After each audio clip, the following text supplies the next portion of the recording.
Hello my dear student, welcome to Deepak classes. एक बार स्वागत है आपके अपने चैनल पे। आज हम डिस्कस करेंगे अगला वीडियो इलेक्ट्रोस्टैटिक सीरीज़ में, और ये वीडियो नंबर 6 रहेगा, motion of charge particle in electric field. इससे पहले एक वीडियो हमारी एडवांस पार्ट रह चुकी है इलेक्ट्रिक डायपोल की, जिसको हम फिर डिस्कस करेंगे। तो बच्चों, जो लेक्चर 6 है आपका वो है motion of charge particle in electric field. वैसे आपने पढ़ा होगा जो पार्टिकल है वो इलेक्ट्रिक फील्ड में अलग ट्रेजेक्टरी दिखाता है, मैग्नेटिक फील्ड में अलग दिखाता है। मैग्नेटिक फील्ड में हमने 3 केस डिस्कस करे थे, जिसमें से पहला केस आपको पता ही है, जब 0 डिग्री से जाएगा तो कैसा पाथ बनेगा और 90 से क्या होगा, और किसी वेरिएबल एंगल से जाएगा तो हेलिक्स पाथ जो बनता है उसको हम बाद में मैग्नेटिज्म में डिस्कस करेंगे। आज हम डिस्कस कर रहे हैं इन इलेक्ट्रिक फील्ड। तो इसमें 2 केस हैं मेनली, ज़्यादा क्वेश्चन मुझे मिले नहीं। आप अगर अटैम्प्ट करोगे PYQ तो शायद आपको मिल जाएं, तो वहाँ पर ये वीडियो आपको हेल्प करेगी। तो एक आध क्वेश्चन मिले हैं मुझे और 1-2 क्वेश्चन मैंने इरोडो से उठाए, ठीक है। और क्वेश्चन में नंबर है। पहले हम थोड़ी थ्योरी डिस्कस करते हैं स्टार्टिंग के 10 मिनट, ठीक है। तो इसमें पहला पार्ट है बच्चों, motion of a charge particle in electric field. अच्छा, अगर चार्ज पार्टिकल नहीं होगा तो कोई फ़र्क नहीं पड़ेगा उसको, क्योंकि उसके पास तो चार्ज है ही नहीं ना, वो अनडिफ्लेक्टेड रहेगा, ठीक है। तो motion of charge particle in electric field in uniform field की बात करें अगर, तो when charge particle initially at rest. मान लीजिए आपका केस क्या है, आपकी कहानी इसमें ऐसी है कि कोई चार्ज पार्टिकल ऐसे रेस्ट पे, ये इलेक्ट्रिक फील्ड है आपका, मान लीजिए इस डायरेक्शन में आपका इलेक्ट्रिक फील्ड है, ठीक है। तो इस इलेक्ट्रिक फील्ड में आप देखेंगे कि जब आपका चार्ज पार्टिकल मोशन करेगा तो कैसे करेगा, ठीक है। तो स्टार्ट करते हैं। मान लीजिए ये इलेक्ट्रिक फील्ड है हमारा, ये मेरी इलेक्ट्रिक फील्ड की डायरेक्शन है, ठीक है। और आपका कोई चार्ज पार्टिकल कहाँ पर है, मान लीजिए यहाँ पर है। अच्छा, पहले तो आप ये समझ लीजिए कि जैसे हमारे पास ये हमारी 2 फील्ड वो हैं, इलेक्ट्रिक फील्ड हैं, जैसे कि इसमें यहाँ पर प्लस चार्ज है और यहाँ पे माइनस चार्ज है।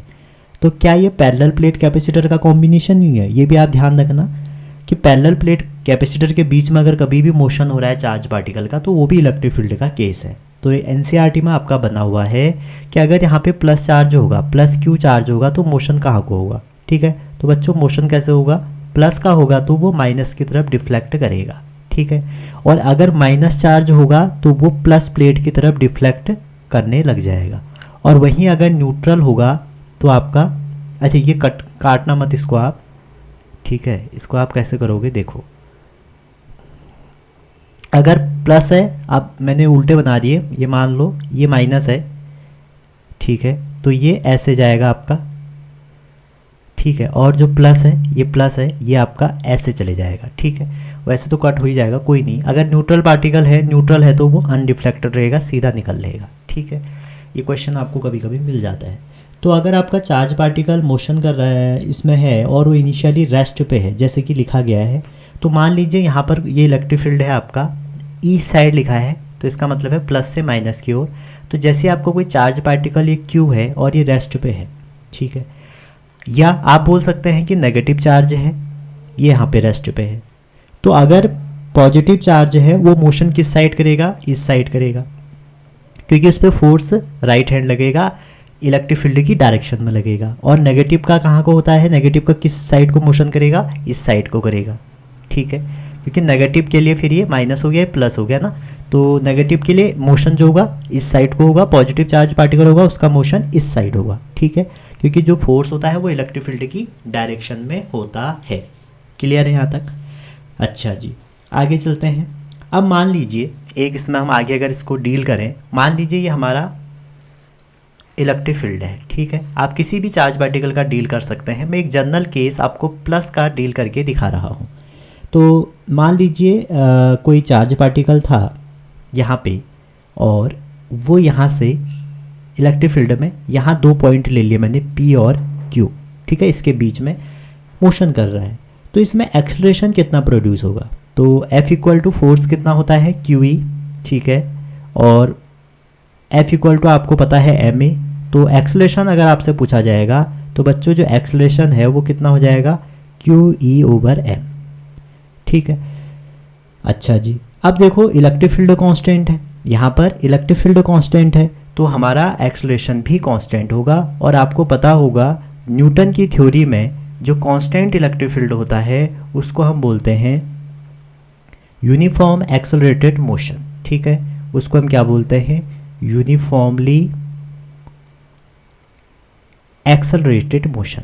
तो ये आपसे पूछा जा सकता है। ठीक है, कि व्हेन और पॉजिटिव चार्ज या negative charge initially at rest, ठीक है, in uniform electric field there will be uniform acceleration motion, non uniform, या कुछ दो ऑप्शन और बना सकता है, चार ऑप्शन एक जैसे बन जाएंगे। ठीक है, क्योंकि यहाँ पे जो इलेक्ट्रिक फील्ड है वो कांस्टेंट है। ठीक है, इलेक्ट्रिक फील्ड कांस्टेंट तो क्यू और एम तो कांस्टेंट ही होगा ना, क्यू चार्ज है, एम मास है, तो ये जब पूरा ही कांस्टेंट हो जाएगा तो ये क्या हो जाएगा, ए कांस्टेंट हो जाएगा।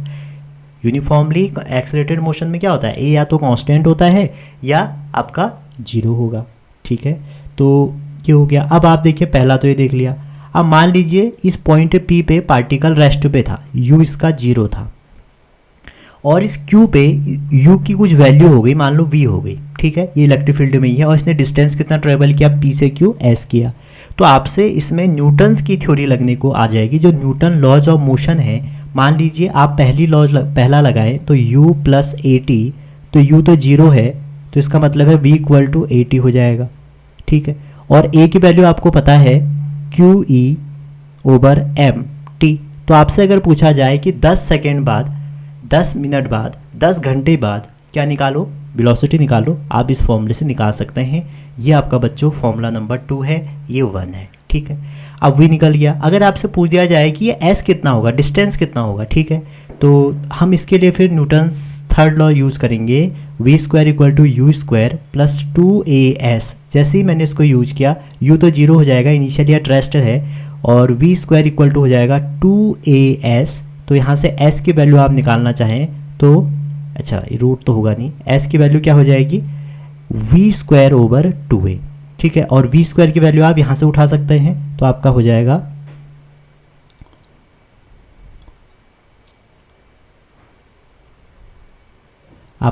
बच्चों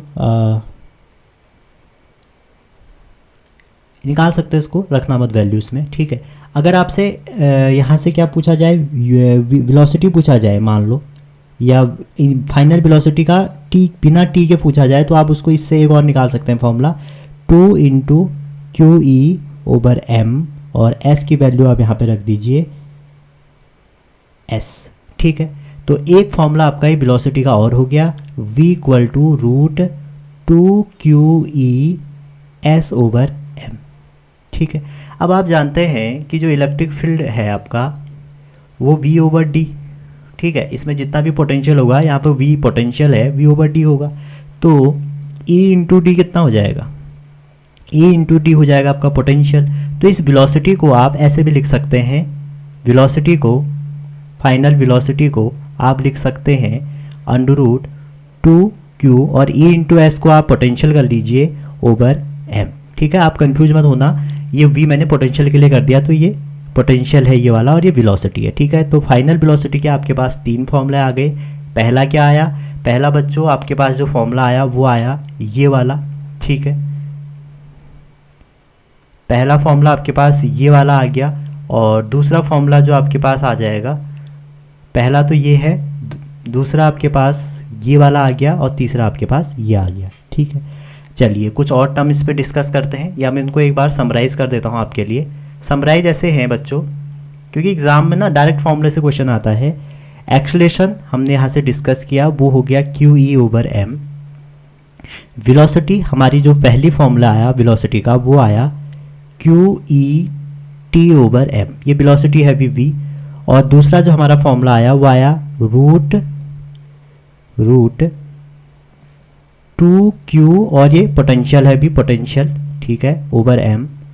ठीक है, यहाँ पर भी पोटेंशियल, अगर पोटेंशियल के टर्म में आएगा, 2 आ गई। अब वहीं आपसे मोमेंटम पूछा जाए तो p इक्वल टू क्या हो जाएगा, mv। तो m की वैल्यू v के आप चाहे ये रख लीजिए चाहे ये रख लीजिए, आपकी मर्जी। ठीक है, तो अगर मैं इसमें m into Q E T over M रखता हूँ तो एम से एम कैंसिल हो गया, तो आंसर क्या आ जाएगा क्यू ई टी। ठीक है, और ये आपका वो हो गया। अगर आप ये वाला फॉर्मूला रखते हैं पोटेंशियल के टर्म में तो m into root two Q, ये पोटेंशियल है v ओवर m, तो ये हो जाएगा आपका 2m/q_v। कब हैं ये फॉर्मूले? तभी वैलिड हैं जब पार्टिकल इनिशियली रेस्ट होगा। अच्छा, काइनेटिक एनर्जी अगर पूछे तो काइनेटिक एनर्जी होता है हाफ mv²। अब आप दोनों फॉर्मूलों से कोई भी यूज़ कर सकते हैं। अगर आप पहला वाला यूज़ करते हैं तो हो जाएगा q² E² T²/2m, और अगर आप दूसरा वाला यूज़ करते हैं तो हो जाएगा qv। तो इसलिए आप देखते होंगे इलेक्ट्रॉन की जो हम kinetic energy photo electric effect में लेते हैं ev लेते हैं। ठीक है, तो वो यहीं से आता है, समझ रहे हैं। ये पहला केस था बच्चों। दूसरा केस क्या है जो जनरली ज़्यादा पूछा जाता है? When a charged particle enter with an initial velocity at right angle to uniform field। जैसे ये आपका एक x एक्सिस है और ये आपका y एक्सिस है, इसमें आपका जो पार्टिकल घुस रहा है वो 90 के एंगल से घुस रहा है मान लीजिए। ठीक है, ऐसे आ रहा है। ये हमारी पार्टिकल की मान लीजिए क्या है, ये हमारे पार्टिकल की स्पीड है u। ठीक है, इसके बाद क्या होगा, जब ये पार्टिकल इसमें परपेंडिकुलरली घुसेगा तो इसका पहले वाले केस में पाथ कैसा होगा, इस वाले केस में पाथ कैसा होगा, स्ट्रेट लाइन होगा ना। इस वाले केस में अगर आपसे पाथ पूछा जाएगा, पाथ का नेचर जो होगा वो स्ट्रेट लाइन होगा। ठीक है, स्ट्रेट लाइन। और अगर आप दूसरे में डिस्कस करते हैं तो इसमें कह रहा है कि initially at right angle to ये, तो यहाँ पर अगर वो परपेंडिकुलरली घुस रहा है पार्टिकल इलेक्ट्रिक फील्ड में, ये इलेक्ट्रिक फील्ड लगाया, अब इलेक्ट्रिक फील्ड में कहाँ को लगा दूंगा, ऐसे, तभी तो परपेंडिकुलर होगा ना बच्चों। ये मैंने इलेक्ट्रिक फील्ड की वो लगा दी। तो इस केस में जब पार्टिकल हमारा इनिशियली ऐसे जा रहा है तो आप कह सकते हैं कि पाथ क्या होगा, पाथ का नेचर अभी हम डिस्कस करेंगे। अभी मैं आपको वैसे ही बता रहा हूँ पाथ क्या होगा, पैराबोला होगा। कैसे होगा अभी देखते हैं। ठीक है, अच्छा जी, तो u से जब ये घुसा तो पार्टिकल इनिशियली ऐसे ही जाएगा, फिर धीरे धीरे धीरे धीरे इसको ये अपनी तरफ अट्रैक्ट करेगा इलेक्ट्रिक फील्ड, तो ऐसे मूव करने लग जाता है। ठीक है, तो अगर आप पाथ की बात करें कैसे आया, देखो s इक्वल टू क्या हो जाएगा, ut plus half at², s equal to ut plus half at²। तो इनिशियली आप देखोगे u 0 है। ठीक है, और कहाँ, अलोंग y एक्सिस, क्योंकि यहाँ पर दो टाइप का मोशन है।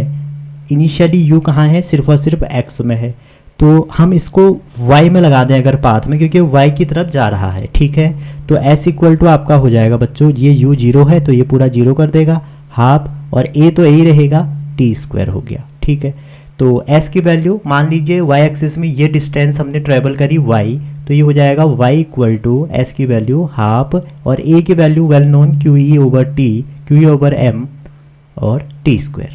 तो यहाँ से आप देख सकते हैं 2 और 1 का रिश्ता बन रहा है, दैट मीन्स पैराबोला। ठीक है, टाइम को भी अगर आप हटाना चाहें, देखो इनिशियली x में वेलोसिटी कितनी है, यहाँ से लेके यहाँ तक मान लीजिए x डिस्टेंस है, और इसको ट्रैवल करने में टाइम t लगा है, और x एक्स में वेलोसिटी कितनी है, u है, तो t इक्वल टू क्या हो जाएगा, x over u, speed equal to distance over time से, तो y equal to half QE over m, और t की जगह हम क्या रख देंगे, x ओवर u का स्क्वायर। तो अब यहाँ से आप क्लियरली कह सकते हैं कि ये इक्वेशन है पैराबोला की। तो आपसे अगर ट्रेजेक्ट्री पूछेगा तो वो इससे निकलेगी जब पार्टिकल यूनिफॉर्म मोशन में हो और राइट एंगली घुस रहा है। ठीक है, यूनिफॉर्म फील्ड में राइट एंगली घुस रहा है तो हमारा वो ये पाथ फॉलो करेगा और पाथ पैराबोला होगा। पैराबोला की इक्वेशन ये होगी। और आप ये भी देख सकते हैं जो डिफ्लेक्शन है, मतलब जो अगर 3-4 पार्टिकल भेज देंगे वो डिपेंड किस पे करेगा, Q ओवर M पे, क्योंकि उनके x और u तो सेम ही होगी इनिशियली, इलेक्ट्रिक फील्ड भी सेम ही होगा अगर यूनिफॉर्म है, तो उनका चार्ज E/m या आप बोल सकते हो स्पेसिफिक चार्ज रेशियो अलग अलग होगा। ठीक है, तो Q/m पे डिपेंड करेगी, जिसका ये ज़्यादा होगा उसमें डिफ्लेक्शन ज़्यादा होगा। ठीक है, पहली बात। दूसरी बात, अब वेलोसिटी की बात करें, इसमें 2 कंपोनेंट हो रहे हैं मोशन के, एक x एक्सिस में, x एक्सिस में तो कांस्टेंट ही है u, और दूसरा हमारा y एक्सिस में जब ये जाएगा तो y एक्सिस में कितना हो जाएगा, u तो 0 था तो QE over m into t, तो जो रिजल्टेंट वेलोसिटी हो जाएगी बच्चों वो कहाँ हो जाएगी, वो हो जाएगी ऐसे। ठीक है, और मान लीजिए एंगल थीटा है। क्लियर, तो यहाँ से आप देख सकते हैं वी वाई कहाँ से आया, वी वाई हमने v equal to u plus AT Y axis में लगा दिया। ठीक है, इसमें एक्सलेशन एक्स एक्सिस के अबाउट 0 था, तो इसलिए यही इक्वेशन हमने यहाँ भी लगा दिया, यहाँ भी लगा दिया। तो आप देख सकते हैं जो रिजल्टेंट वेलोसिटी होगी, आप यहाँ पर देखें v इक्वल टू कितनी हो जाएगी, लॉ ऑफ पैरेललोग्राम से V X square plus V Y square. ठीक है, तो इसका मतलब है ये हो जाएगी, दोनों की वैल्यू रख सकते हैं आप यू स्क्वायर, और ऊपर वाले यहाँ हम Q square plus E square plus T square over M square लगा सकते हैं। दूसरी बात, अगर आपसे कभी डायरेक्शन पूछ दिया जाए तो किस डायरेक्शन से मूव करा, तो टेन थीटा लगा लीजिए। टेन थीटा क्या हो जाएगा, V Y over we x. ठीक है, वेक्टर के हिसाब से इसको कंपोनेंट रिजॉल्व करोगे तो वाई हो जाएगा, ये एक्स है तो यहाँ से आप टेन थीटा लगा सकते हैं। तो ये हमारा वो एंगल है जो एक्स एक्सिस से बना रहा है, तो ये हो जाएगा Q E T over M U. ठीक है, तो इस केस में जो पाथ होगा वो पैराबोला होगा। अच्छा जी, ये तो आपको समझ में आ गया होगा। अब आगे अगर हम चलें इसी में, इसमें जो क्वेश्चन आया था वो क्वेश्चन थोड़ा अच्छा लेवल का क्वेश्चन था, उसमें थोड़ा मैथमेटिक्स से बच्चों, और जेई 2020 में आया था, आपकी स्क्रीन पे है और आप इसको अटेम्प्ट कर सकते हैं। क्वेश्चन पहला, और ये जेई 2020 में आया था, कह रहा है कि वह charge particle mass m and charge q move along x axis with initial velocity v not when it pass through the origin it enter a region having a uniform electric field इतना। तो electric field कहाँ पे लग रहा है, minus जे direction में, which extends up to x equal to d equation of path of electron in the region x greater than d is। अब देखो यहाँ पर देखो आप, इनिशियली ये यहाँ पे है, जब ये मोशन करेगा इलेक्ट्रिक फील्ड कहाँ लग रहा है, नीचे की ओर, तो इसको ये यहाँ से डिफ्लेक्शन करते हुए कहाँ को जाएगा, नीचे को जाएगा। तो इसकी वेलोसिटी, इस यहाँ पे तो कोई फील्ड नहीं है ना, तो इसकी वेलोसिटी देखो, इसका पाथ जो बन जाएगा स्ट्रेट लाइन बन जाएगा। ठीक है, अच्छा जी, यहाँ पर दो वेलोसिटी होंगी, एक तो अलोंग एक्स एक्सिस होगी, एक अलोंग वाई एक्सिस होगी, तो इसकी वेलोसिटी कहाँ होगी, ये। ठीक है, तो एंगल क्या होगा इसका, मान लो कोई थीटा है। अच्छा, अब ये जो स्ट्रेट लाइन है, अगर आप इसका पाथ निकाल दें, आपसे पाथ ही तो पूछा है, क्योंकि यहाँ से तो कोई फील्ड लग नहीं रहा है इसमें, और ये जहाँ नीचे को रहा है तो ऐसे ही डिफ्लेक्टेड हो जाएगा। तो हम इस स्ट्रेट लाइन का पाथ निकाल दें तो हमारा आंसर आ जाएगा। तो स्ट्रेट लाइन जो इसका पाथ है, वो स्ट्रेट लाइन की इक्वेशन क्या होगी, एम एक्स प्लस सी। स्ट्रेट लाइन थोड़ा मैथमेटिक्स है इसमें, और ज़्यादा कोई बहुत बड़ा क्वेश्चन नहीं था, और टेन क्या था, M equal to tan theta. ठीक है, अब आप देखिए एक्स एक्सिस में यहाँ से लेके यहाँ तक, अगर आप अलोंग एक्स एक्सिस डील करें, यहाँ से लेके यहाँ तक जो हमारी वेलोसिटी है वी नॉट है, ठीक है, और डिस्टेंस डी है, तो आप ये बताओ कि एक्स एक्सिस में इसको ये वाली जो वेलोसिटी है ये तो कांस्टेंट ही है ना, वी नॉट हो जाएगी। यहाँ से यहाँ तक में टाइम कितना लग जाएगा, तो बच्चों टाइम लग जाएगा डिस्टेंस ओवर स्पीड।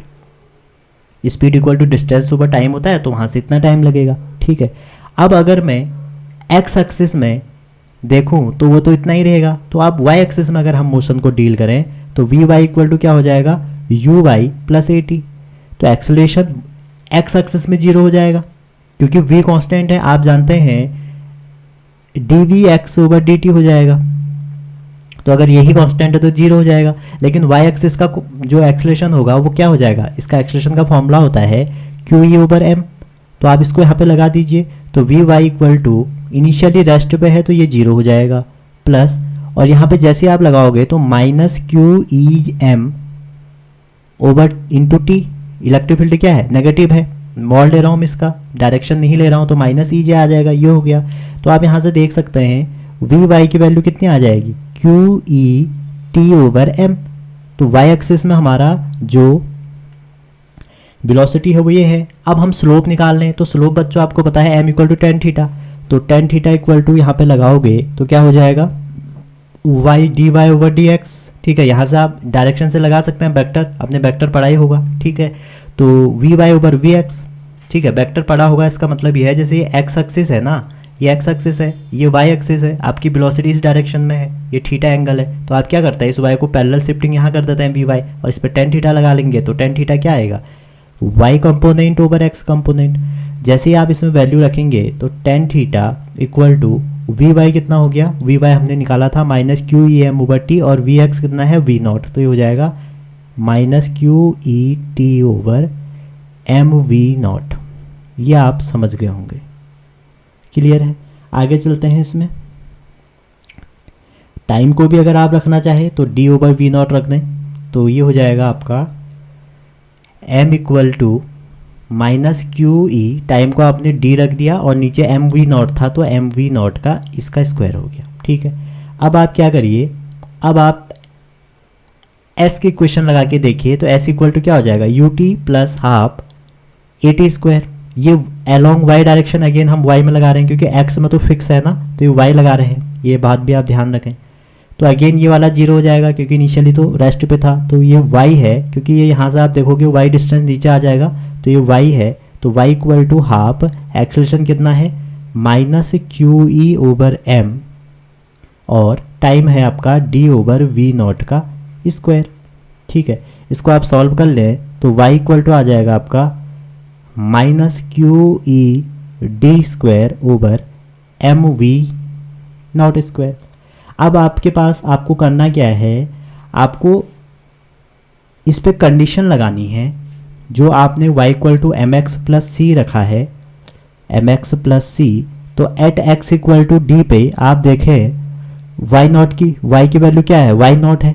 ठीक है, y की वैल्यू y नॉट है और m की वैल्यू में आप x इक्वल टू डी रख दीजिए, तो यहाँ से क्या निकल जाएगा, c निकल जाएगा। तो y की वैल्यू रखें अगर, ये y नॉट है, याद रखना y नॉट डिस्टेंस है ना यहाँ पे, यहाँ से लेके यहाँ तक जो डिस्टेंस आ रही y नॉट मान लो इसको। ठीक है, यहाँ से लेके यहाँ तक। अच्छा जी, तो ये हो जाएगा minus q E d square over minus v naught square equal to minus q E, m की वैल्यू ये रखी है हमने, तो minus q E m v naught square, और देखिए एक डी ऑलरेडी था, एक ये तो डी हमने लिख दिया, एक्स की जगह भी हम डी रख देंगे प्लस सी, क्योंकि ये हमारी कंडीशन है, बाउंड्री कंडीशन। यहाँ से सी अगर आप निकालें, इसको इधर भेजें तो सी आ जाएगा Q E d square over two m v naught square.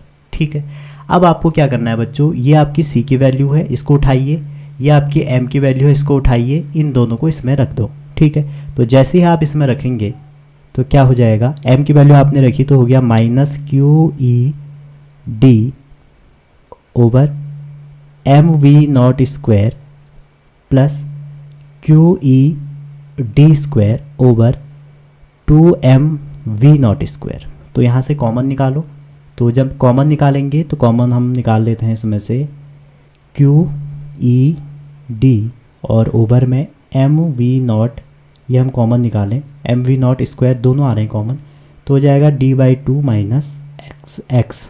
ठीक है, तो देखते हैं D by two minus x कहाँ पर आ रहा है, तो पहला नहीं है, दूसरा नहीं है, थर्ड क्वेश्चन, थर्ड आंसर का सही है। तो क्वेश्चन बड़ा था लेकिन वही है, जेई में है तो थोड़ा सा मैथमेटिक्स कैलकुलेशन बनती थी, हमें इस स्ट्रेट लाइन में एम और सी की वैल्यू निकालनी थी, तो हमने एम और सी को निकाला, उसके बाद इससे कंपेयर करा दिया।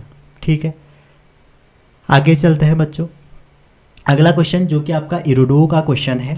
ठीक है, जब आपसे ऐसे गंदे क्वेश्चन कैलकुलेशन जिसमें ज़्यादा हो पूछे जा सकते हैं तो इरोडो के क्वेश्चन आपको कर लेने चाहिए। ठीक है, क्वेश्चन 372 आपकी स्क्रीन पे है और कह रहा है at the moment T0 an electron leave on plate of parallel plate capacitor. ठीक है, तो पैरेलल प्लेट कैपेसिटर वही ट्रैजेक्टरी है, एक प्लस होगा और एक माइनस होगा, तो इनके बीच में इलेक्ट्रिक फील्ड होता है, मतलब ये कहानी हो गई।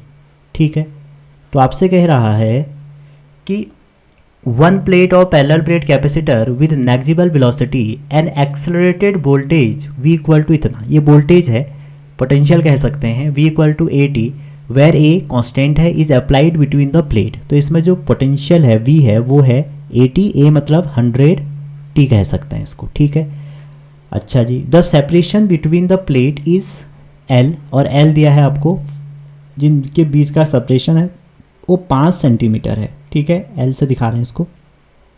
What is the velocity of electron at a moment it reach the opposite plate, मतलब यहाँ पर T0 पर अगर वो इस प्लेट पे है तो आपसे पूछ रहे हैं कि क्या वेलोसिटी की वो यहाँ पे पहुँच जाए। ठीक है, और इनिशियली रेस्ट है, अभी हमने किया था क्वेश्चन, तो चलो स्टार्ट करते हैं। मान लो ये एक्स एक्सिस है, ये वाई एक्सिस है। ठीक है, तो इलेक्ट्रिक फील्ड कितना हो जाएगा बच्चों, इलेक्ट्रिक फील्ड आपको पता है E equal to potential over distance. ठीक है, और पोटेंशियल आपका कितना है, AT है, AT ओवर डिस्टेंस। ठीक है, यहाँ तक कोई दिक्कत।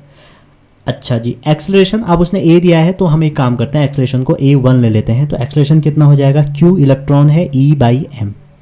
क्लियर है यहाँ तक? अच्छा जी, और इलेक्ट्रिक फील्ड की वैल्यू यहाँ पर रखें अगर, तो E/m और इलेक्ट्रिक फील्ड हो जाएगा AT/d। ठीक है, आप कंफ्यूज ना हो इसलिए मैंने इसको A1 ले लिया। चाहे आप ए की वैल्यू लेके इसको सॉल्व करें तो 100 रख सकते हैं यहाँ पे। ठीक, अब आपसे क्या कह रहा है, उसकी वेलोसिटी बताइए। वेलोसिटी बताइए जब वो t0 से स्टार्ट करके यहाँ पर पहुँच गया। What is the velocity at a moment is reached the opposite plate. ठीक है, अच्छा जी, तो ये एक्सेलरेशन है बच्चों। एक्सेलरेशन का आपको फॉर्मूला पता ही होगा, dv/dt करके हम इसको लिख सकते हैं। और dv/dt क्या हो जाएगा, इसको अगर आप अच्छे से रखें, EAT/md। क्लियर है यहाँ तक? अच्छा जी, अब यहाँ पर हम कंडीशन लगाते हैं कि इनिशियली उसकी वेलोसिटी 0 होगी, तो वहाँ पर जो टाइम होगा बच्चों वो भी 0 होगा। ठीक है, वहाँ पर टाइम कितना होगा, 0 होगा।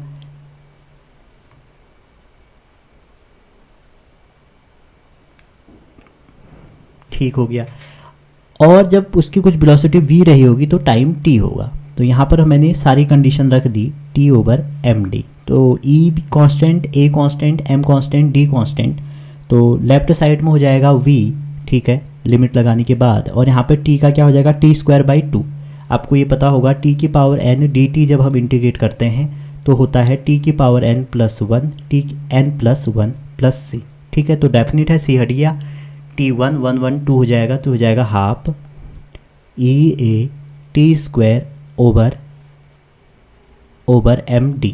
ठीक है, अच्छा जी, वेलोसिटी आ गई आपकी। आपसे वेलोसिटी भी पूछी जा सकती थी इसमें कि कितनी वेलोसिटी होगी 0 से t में। ठीक है, तो वेलोसिटी आ गई आपकी हाफ EAT²/md। ठीक है, ये हमने लास्ट स्लाइड में देख लिया था।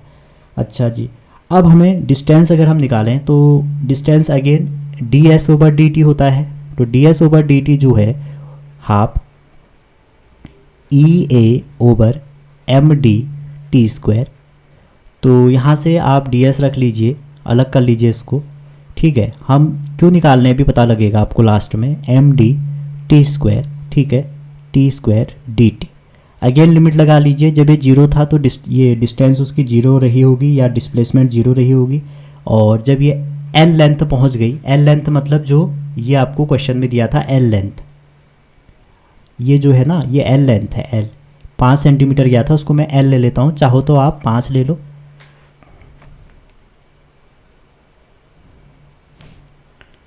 तो इसको जब आप सॉल्व करेंगे तो 0 to l कर लीजिए या 5 कर लीजिए। टाइम क्या कर लीजिए, 0 to t कर लीजिए, यहाँ पर l मत करना, टाइम को t करना। ठीक है, यहाँ पर l कर दिया। तो इसको सॉल्व करेंगे तो ये हो जाएगा s, और s की अपर लिमिट से लोअर लिमिट जो भी है, और यहाँ पर हाफ बाहर आ जाएगा, e बाहर आ जाएगा, a बाहर आ जाएगा, m बाहर आ जाएगा, d बाहर आ जाएगा, t² है इसका क्या हो जाएगा, t3/3। तो 0 to t। क्लियर है? तो इसको जैसे ही आप सॉल्व करेंगे तो l इक्वल टू आ जाएगा आपका हाफ, और 1/3 इधर आ जाएगा, तो इसको हाफ ना करके आप क्या कर लीजिए, 6 कर लीजिए, 3 बाहर आ गया, EAT/3/md। ये आपका टोटल आ गया। इससे आप टाइम निकाल सकते हैं कि अपोजिट प्लेट में पहुंचने में कितना टाइम लगेगा। ठीक है, md। अच्छा, इसको आप, मैंने d ले लिया है तो आप डिस्टेंस से d ही लेना बच्चों, क्योंकि ना ऑलरेडी d लेके कैलकुलेशन कर दिया है, तो मैंने यहाँ पे l ले लिया, जो ये l ना लेके आप इसको क्या लेना, d लेना। ठीक है, वो इसलिए कह रहा हूँ मैं आपसे क्योंकि जब आप लिमिट इसमें पुट कर रहे हैं तो यहाँ पे क्या करना पड़ेगा, आपको d रखना पड़ेगा। ठीक है, तो d रख दोगे तो यहाँ पे d आ जाएगा। तो यहाँ पर जैसे आप इसको सॉल्व करेंगे तो यहाँ पे d आ जाएगा, और ये d इधर इंटू होगा तो d² हो जाएगा, नहीं तो l इंटू d हो जाएगा, फिर l आपको निकालना इम्पॉसिबल हो जाएगा, क्योंकि हमने दो अलग अलग, एक ही क्वेश्चन के दो अलग अलग वेरिएबल कर दिए, इसलिए दिक्कत आ जाएगी। तो d² हो गया, और यहाँ पे जो टाइम था t3 था, तो इधर जाएगा तो 1/3 हो जाएगा। तो बच्चों ये वो टाइम है जो आपका ये है कि इस प्लेट से उस प्लेट में, जैसे हमारी दो प्लेट हैं, यहाँ से यहाँ जाने में जो टाइम लगेगा, क्या पता आपसे जे में अगली बार यही पूछ दिया जाए, वो टाइम है। लेकिन हमें तो वेलोसिटी निकालनी थी ना, तो ये वो वेलोसिटी है, ये मैंने क्यों निकाली, क्योंकि मेरे को टाइम पता नहीं था।